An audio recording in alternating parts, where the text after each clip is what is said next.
Amém. Graças a Deus. Irmãos, com muita alegria, quero aqui externar essa alegria de estar aí com meu amigo pastor Vicente, e um amigo de longas datas. Já tivemos o privilégio de estar junto ministrando lá na sua igreja, e foi uma bênção hoje. Ele nos deu a oportunidade de estar aqui conosco, ministrando a palavra do Senhor. É um trator na obra, um grande missionário, um grande homem de Deus. Tenho uma grande admiração pelo ministério dele, pelo que ele faz para o reino, né? Ele é aquele que faz e não fala com ninguém, apenas faz, porque o importante é fazer para Deus. Eu também tenho essa mesma visão, fazer a obra de Deus, e você não tem que ficar falando para A, para B, para C, para D. O importante é você fazer, o que você faz para Deus. Eu quero externar minha alegria, dizer que essa casa é sua. Fique à vontade. Tá bom, pastor Vicente? Shabbat Shalom. Shabbat Shalom. Para mim, uma grande honra poder retornar aqui a esta casa. Amo, tenho um carinho muito especial do pastor, pela vida da pastora, dos filhos. Uma família que Deus nos deu a oportunidade de conhecer. E realmente uma amizade que ela acabou sendo formada mediante um congresso, a qual tivemos a oportunidade de estar juntos, para celebrar, para adorar e para ser edificado através da palavra de Deus. Amém? Trago um abraço da minha esposa, da Isa, do pequeno Davi. E para nós é uma alegria poder retornar aqui a esta casa. E com certeza, nesta manhã de Shabbat, Deus tem algo especial para mim e para você. Eu creio que não porque eu estou aqui, mas porque o Senhor já está neste lugar. Amém. Eu creio que nós chegamos aqui com muitas expectativas no dia de hoje. O Shabbat, quando temos a oportunidade de poder compreender e entender o propósito dele, que não é para Deus, mas é para mim, é para você, ser edificado por aquilo que Deus, na sua rica bondade e misericórdia, nos proporciona pelo momento pelo qual nós nos chegamos diante dele. E com certeza é um privilégio para mim e para você estar aqui hoje. A palavra do Senhor diz que a causa de nós não sermos consumidos tem sido a misericórdia dele que tem nos alcançado. E mediante a um período tão delicado pela qual nós estamos vivendo, se aqui chegamos nesta manhã e tivemos a oportunidade, a liberdade que o Espírito do Eterno nos concede, de abrir os lábios e adorar, bendizer aquele que reina com poder e grande glória. Porque algo Deus ainda tem esperado da minha pessoa como da tua pessoa. Eu sei que Deus tem algo especial para fazer. Amém? Estava conversando com o pastor e aí ele falou: pastor, aproveita que tu está no Rio, vem para cá. Já chega aqui e venha compartilhar algo da parte de Deus conosco. Eu sei, meu irmão, que se você esperar qualquer coisa de mim hoje aqui, pastor Vicente, homem falho, pecador, como qualquer um aqui desse lugar, você vai ficar muito frustrado, bravo comigo, muito mais bravo com seus pastores. Mas eu sei que se você estiver sensível à voz de Deus, se estiver sensível àquilo que o Espírito de Deus quer falar e ministrar, eu e você seremos edificados nessa manhã. Amém. Amém? Abra a tua Bíblia comigo no livro de Salmos.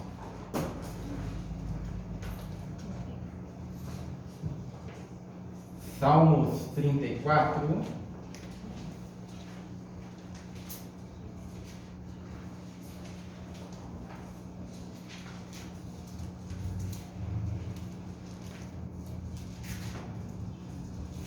Graças a Deus.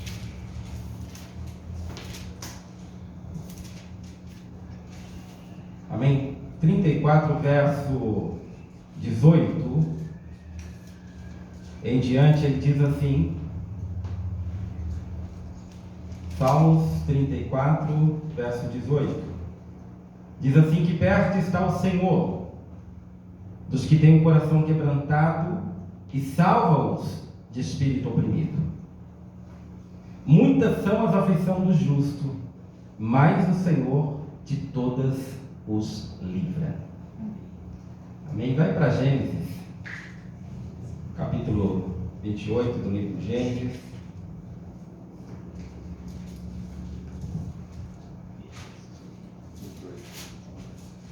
Gênesis 28.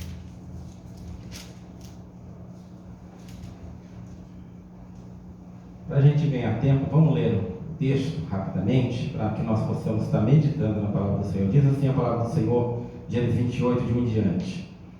Isaac chamou a Jacó, e dando-lhe a sua bênção, lhe ordenou, dizendo: não tomarás esposa dentre as filhas de Canaã. Levantando-se, vai a Padarã, casa de Betuel, pai de tua mãe, e toma lá por esposa uma das filhas de Labão. Irmã de sua mãe, Deus Todo-Poderoso te abençoe e te faça fecundo e te multiplique, para que venhas a ser uma multidão de povos. E te dê a bênção de Abraão a ti e a tua descendência contigo, para que possuas a terra de suas peregrinações, concedidas por Deus a Abraão. E assim despediu Isaque a Jacó, que se foi a Padarã, a casa de Labão, filho de Betuel, o arameu, irmão de Rebeca, mãe de Jacó e de Esaú. Verso 6. E vendo, pois, Esaú, que Isaque abençoara a Jacó e o enviara a Padarã, para tomar de lá esposa para si, e vendo que ao abençoá-lo lhe ordenara, dizendo: não tomarás mulher dentre as filhas de Canaã.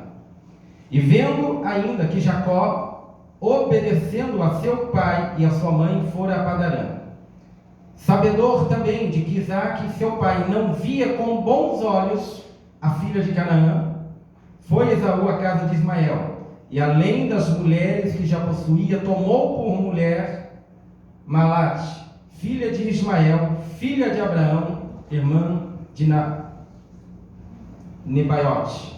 E partiu Jacó de Beersheba, e chegou para Arã. E tendo chegado a certo lugar, ali passou a noite, pois já era sol posto, e tomou uma das pedras do lugar e fê-la de travesseiro, e se deitou ali mesmo para dormir.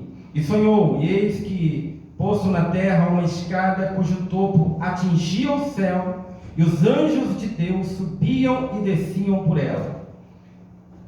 Perto dele estava o Senhor, e lhes disse: eu sou o Senhor, Deus de Abraão, teu pai, e Deus de Isaque. A terra em que agora estás deitado, eu te darei a ti e a tua descendência. A tua descendência será como o pó da terra, estender-se-ás para o ocidente, para o oriente, para o norte e para o sul. E em ti e a tua descendência serão abençoadas todas as famílias da terra. E eis que eu estou contigo, e te guardarei por onde quer que fores, e te farei voltar a esta terra, porque te não desampararei, até cumprir eu aquilo que ele referiu. Despertando Jacó do seu sono, disse: na verdade, o Senhor está neste lugar, e eu não sabia. E temendo, disse: quão temível é este lugar! É a casa de Deus, a porta dos céus. Amém?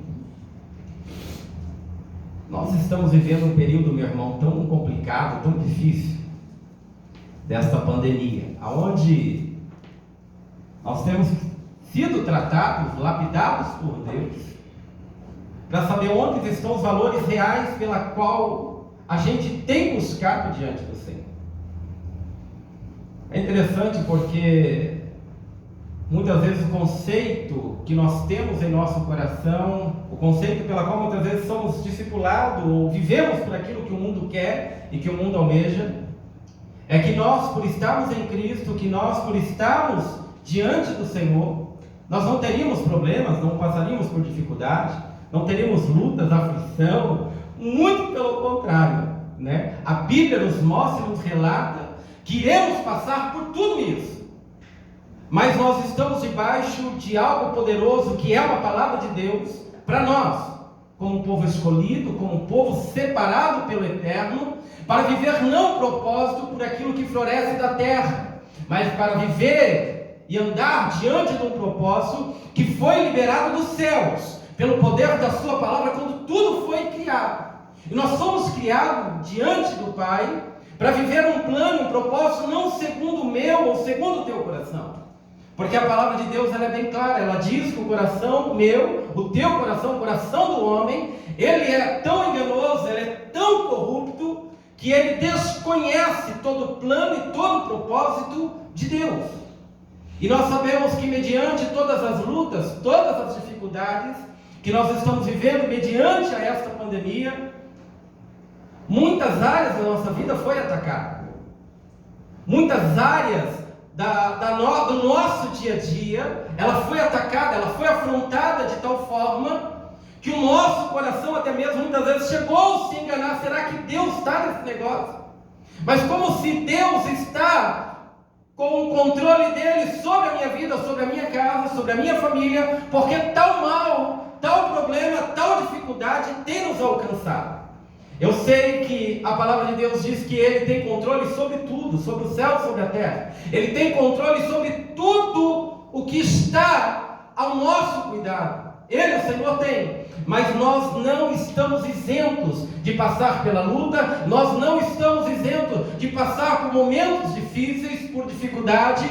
Pelo contrário, nós estamos expostos a essa situação. Mas a palavra de Deus diz que perto está o Senhor daqueles que o buscam em espírito e em verdade.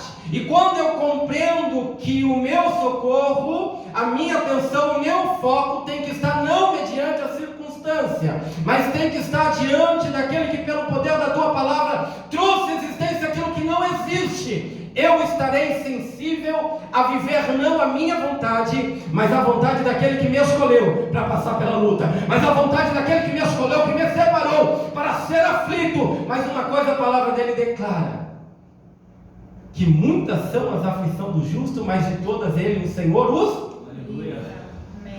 Quando o homem olha por mim, por você, ele nos justifica pela luta, pela dificuldade, ele nos julga pelo pecado.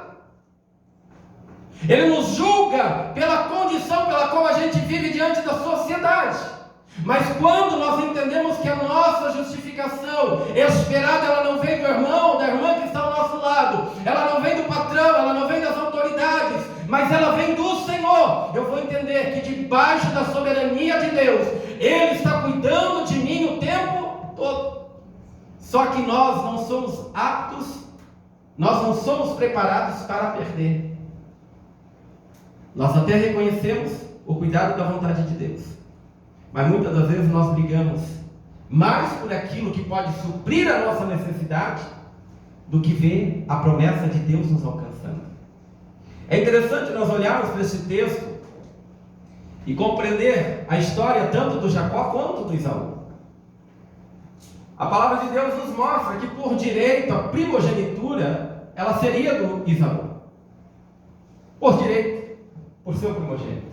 Mas a escolha de Deus, o cuidado de Deus, estava desde o ventre do nascimento, tanto do Jacó como de Esaú, porque ainda no ventre, a palavra de Deus diz que Deus já tinha um plano e um propósito. Deus já tinha escolhido, Deus já tinha percebido a qual seria a posição de Jacó, quando fosse ele transformado pelo poder restaurador do Eterno.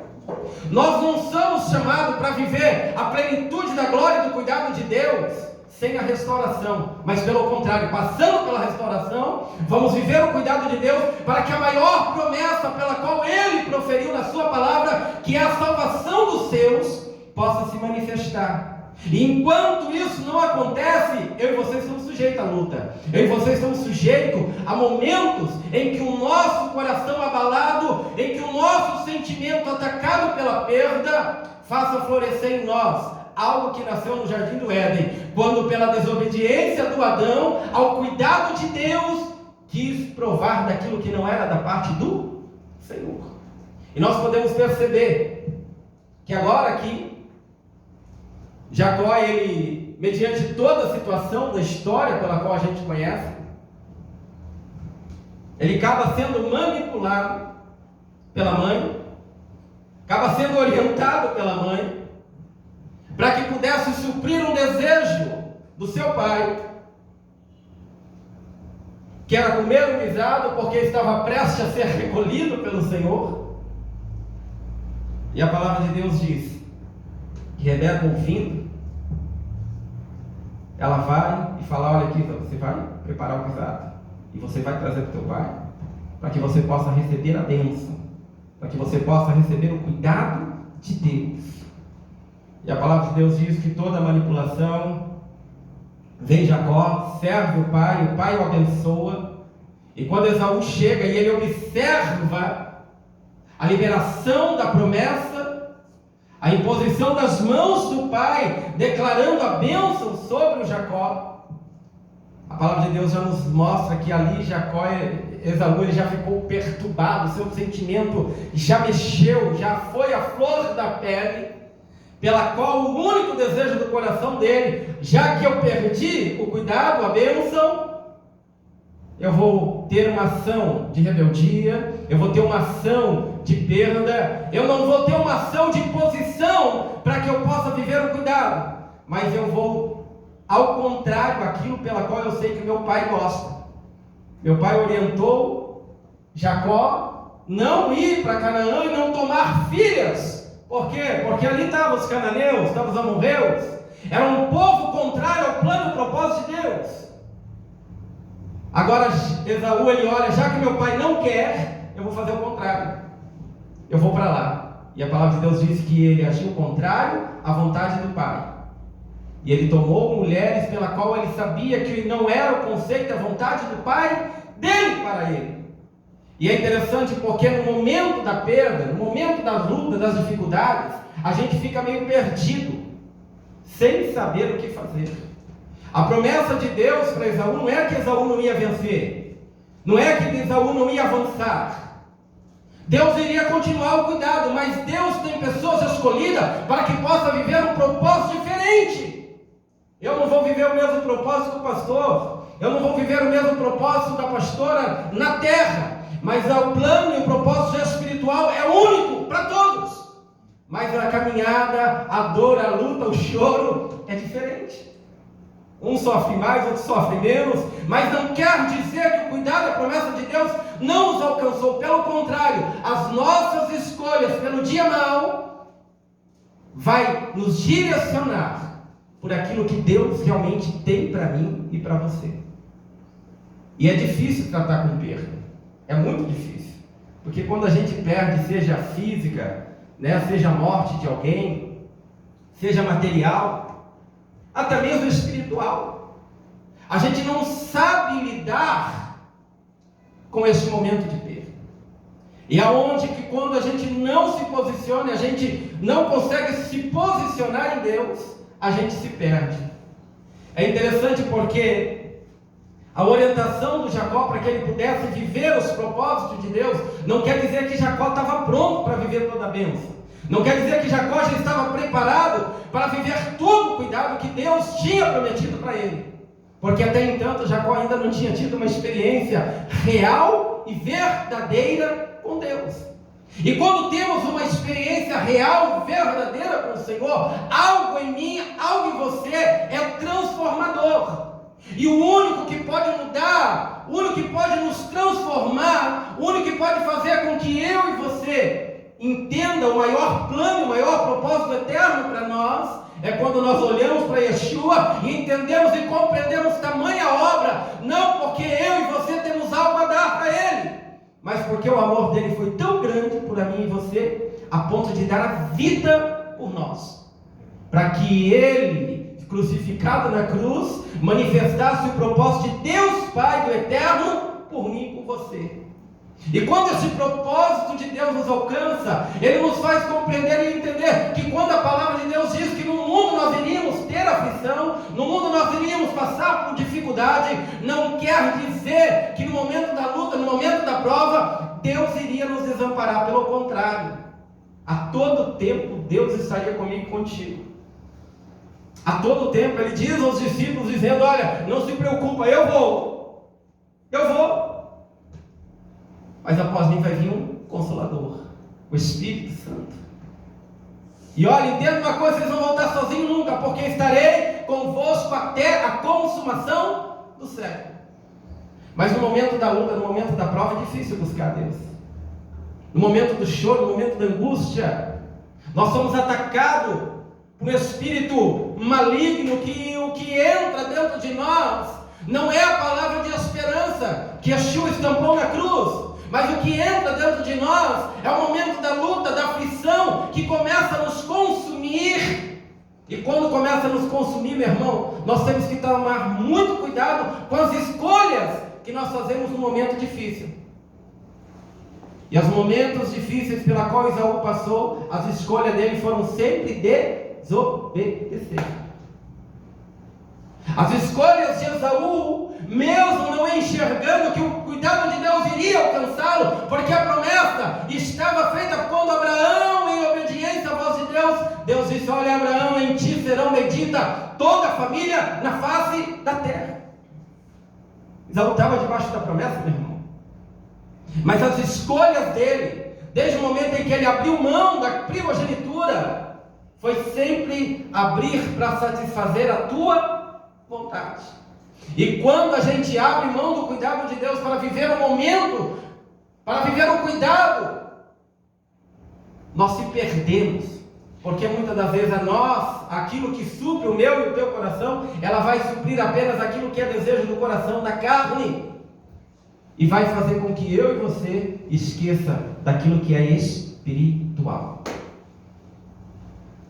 E a palavra de Deus diz que de repente agora Jacó, ele é orientado pelo pai.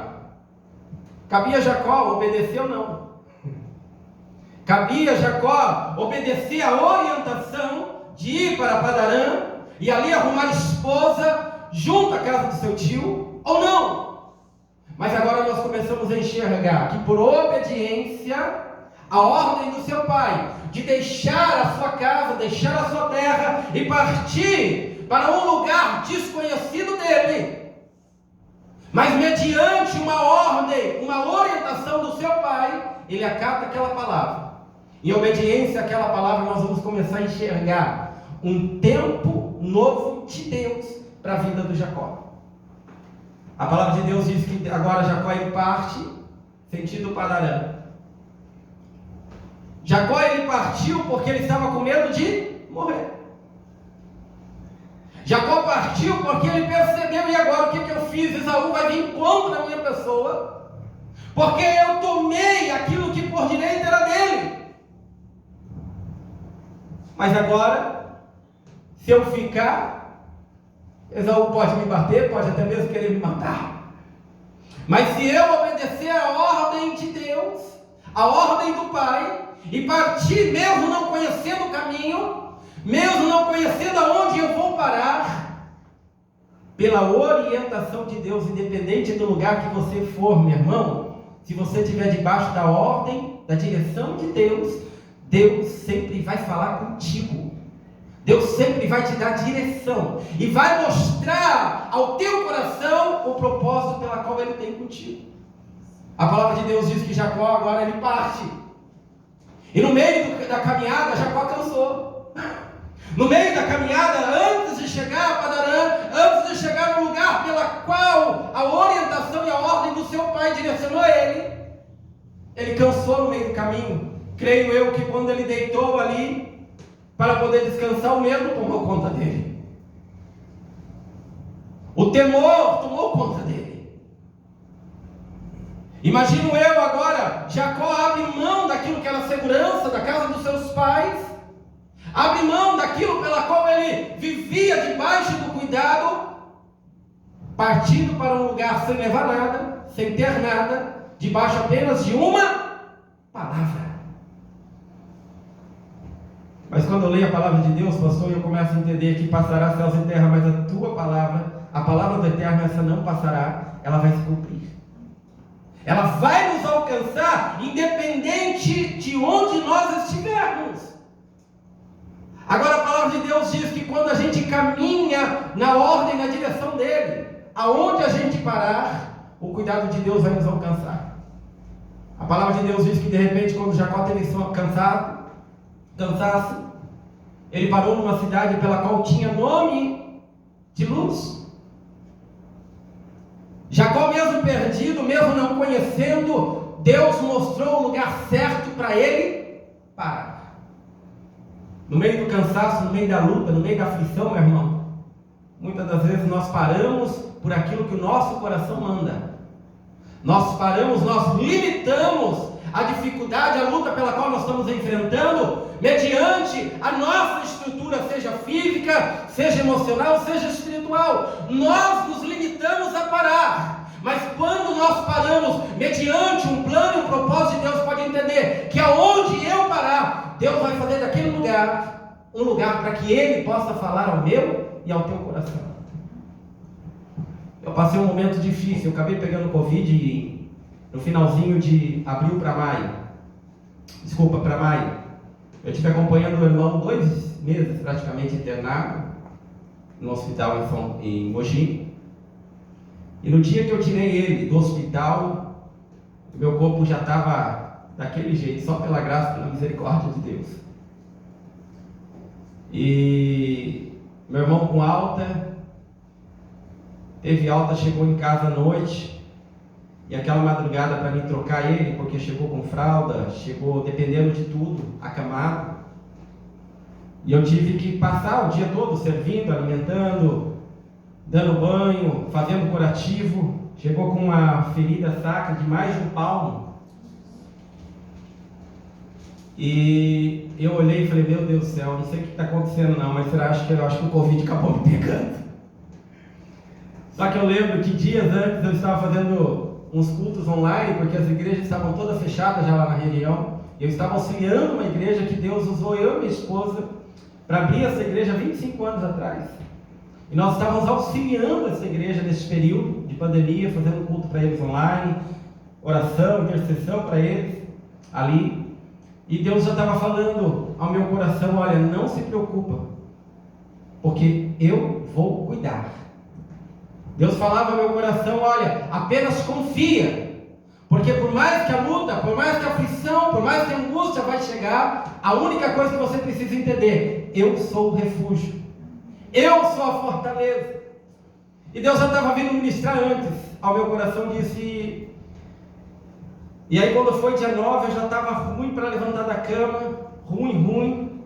E aí tem uma menina que cuida da minha mãe, desse meu irmão que é deficiente. Eu liguei para ela e falei, olha, não vem para cá trabalhar não, porque eu estou ruim, não estou bem, então pode ser Covid, também vai acabar colocando a sua família, você em risco, então não venha para cá. E eu fiquei uma semana tentando atendimento médico, meu irmão, nos hospitais. Mas o protocolo de atendimento era acima de 39 com febre e falta de ar. Então chegava, ninguém atendia. E ruim, uma semana de cama, eu só levantava para fazer as refeições, dar as refeições para minha mãe de 74 anos, para o irmão deficiente acabado de sair, e para o meu filho de 9 anos. E eu falava, Deus guarda, o Senhor sabe de tudo. E depois de uma semana, aí atacou uma crise de tosse muito forte, e eu corri para o hospital, eu falei, hoje eu vou conseguir atendimento. Entrei tossindo no rosto todo mundo lá, abri as portas, a médica deixou eu entrar na sala, mas daquele jeito, senta, tudo muito bruto, eles com medo, com mais receio do que a gente. E eu falava, Deus, eu estou nas tuas mãos, o Senhor sabe de tudo. E o médico fez uma tomografia, meu pulmão já estava comprometido. E ele falou, olha, não vou nem fazer o teste, porque o seu pulmão está tomado e as características da tomografia que saiu é Covid. Eu falei, tá, e aí? Qual que é o procedimento? Ele falou, olha, você só vai tomar azitromicina. Eu falei, mas como que eu vou tomar só azitromicina? Não é só isso. Não, é só azitromicina. Eu falei, poxa, mas eu tô com muita tosse, entendeu? Isso é gerado também por uma infecção, você não vai dar nada. Não, é só azitromicina, e mandou embora. Aí eu entrei em contato com o meu sogro.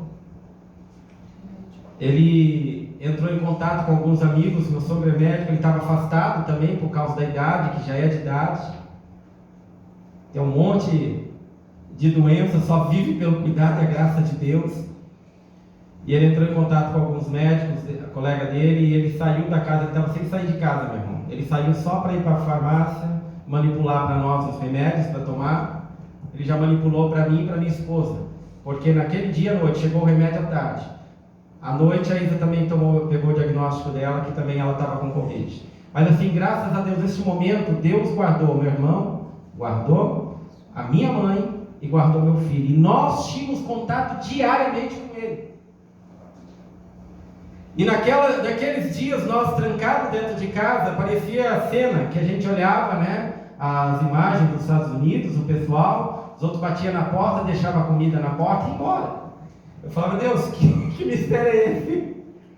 E foi assim que nós vivemos, meu irmão. Eu precisei tirar 40 dias, porque acabou tendo algumas alterações, e praticamente eu fiquei 40 dias em casa.